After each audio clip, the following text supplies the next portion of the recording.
1.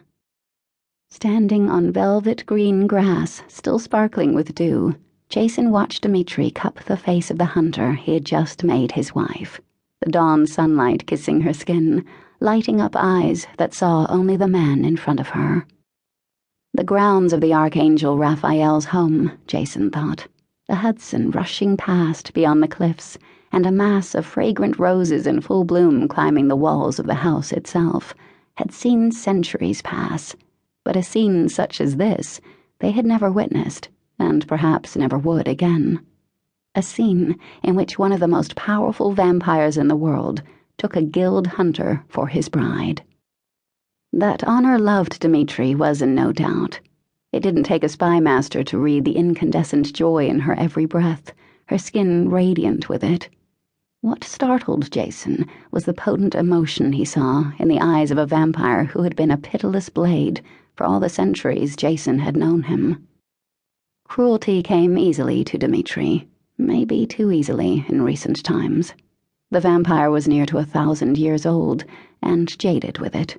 Blood and death, no longer enough to cause him to break his stride, much less shock.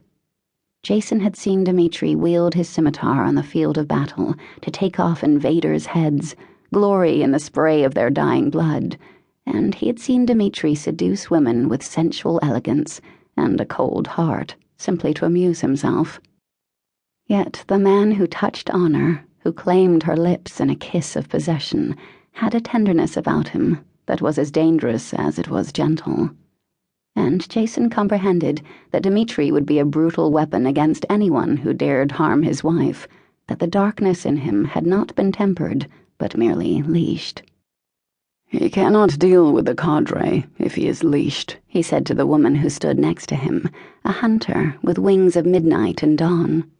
Feathers of a rich silken blue flowed from the pure black at the inner curve of her wings to segue into a softer indigo and the ephemeral shades visible in the skies when day broke, before becoming a brilliant white gold at the primaries. Elena was Raphael's consort, and Raphael was Jason's liege. Perhaps that was why he felt an unexpected kind of ease with her. Or it might be that she was a stranger in the land of immortals, searching for a path that would take her into the centuries to come, as he once had.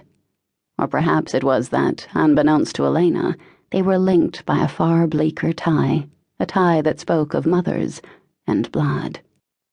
Iron-rich liquid, matting his hair, soaking into his tunic, sticky on his arms.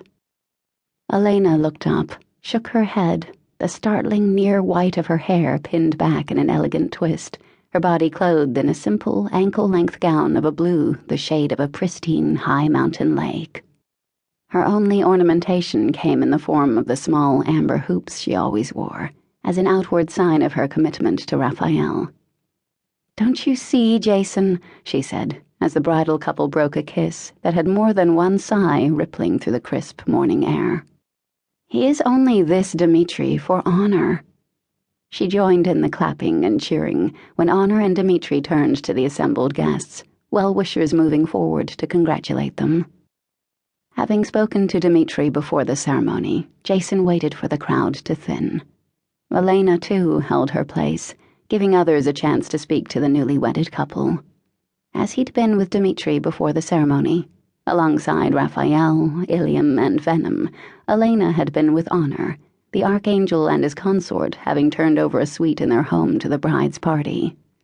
That party was composed of hunters, all certainly with a weapon or two hidden beneath the sleek, elegant clothes they wore for the wedding.